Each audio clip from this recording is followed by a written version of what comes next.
Live here in East Rutherford, kicking off the training camp tour with the New York Giants. Familiar territory for me, old stomping grounds, a team that I covered for a handful of years before moving on to covering the league at a national level.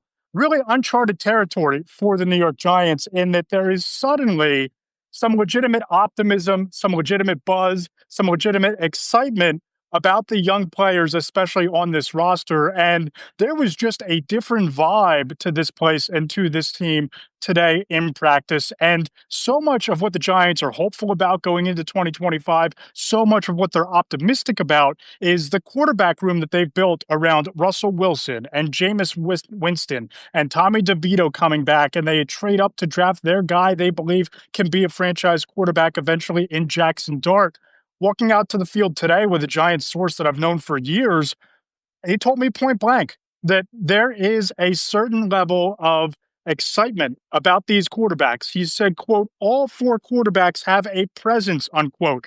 After practice, caught up with Darius Slayton, Giants wide receiver, who told me that these quarterbacks are really a lot of experienced guys. And what he really likes, what really stands out to him on a daily basis, is that all four of them, no matter what group you're in practice, first team, second team, third team, fourth team, they can all get you the football. And if there's a word to describe what the Giants are trying to be this season offensively, if there is a mantra from Brian Daboll on down in what is effectively a make or break season for Brian Daboll, it's explosiveness.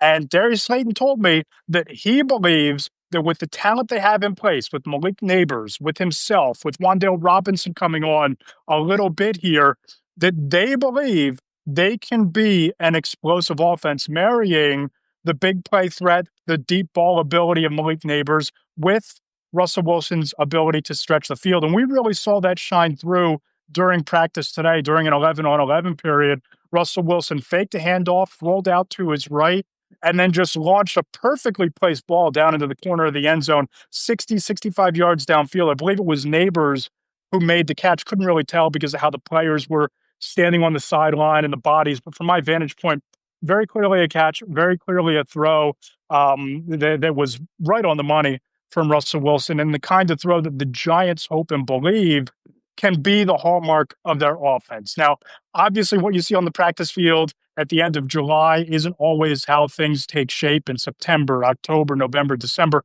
especially with this brutal schedule the Giants have, number one strength of schedule in the league.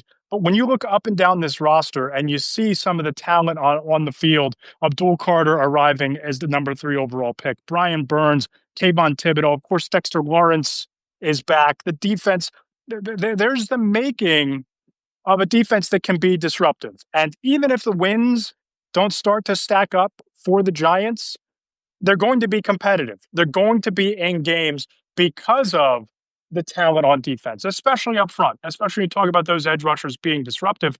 And it's not just the big three, right? You can talk about what Abdul Carter did at Penn State. You could talk about the early returns of him being a freakish athlete, and that's shining through on the field during OTAs and mini camps this spring and now into the first 7 practices of training camp.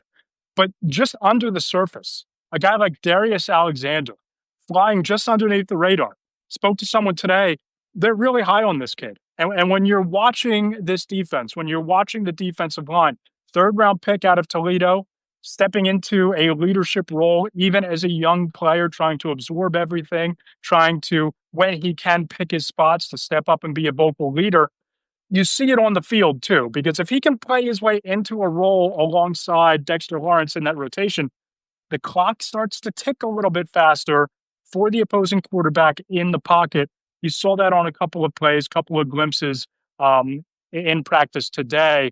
I thought this offense kind of showed what they could be. The defense, it's obvious that Abdul Carter is going to wreak havoc. It's obvious that Brian Burns is Brian Burns. And I think that as much as the Giants are optimistic about Evan Neal moving to offensive guard, and I can tell you from conversations today, that's not just coach speak.